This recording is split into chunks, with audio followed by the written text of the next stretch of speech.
Yun, Pilipinas, Ubay. Muna yung barko na bagko sa Pukalyong Shipping Lines, no?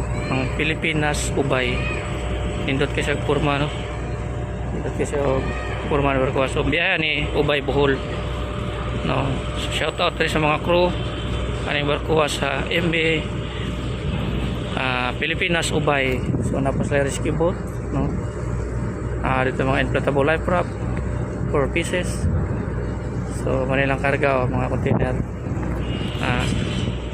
naka-container na nakasukuan sa chassis. So napay mga tao, napay mga chicks. Ito kung gusto nyo muna ilang bridge. So nindot kay design nilang bridge, diba? Nindot kay design nilang bridge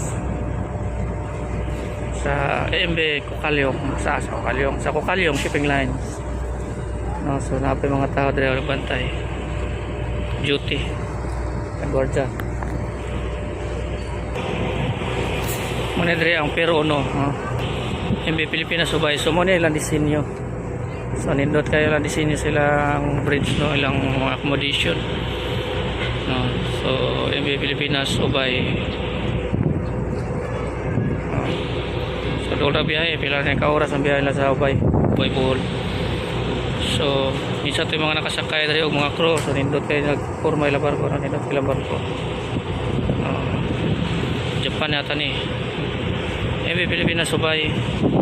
So muna yung mga tao dali sa duty, nag-guardia. Shout out sa inyo dali mga kulokoys. So muna yata nag-filing ng mga saging para dali siguro na sa Pilipinas, Ubay.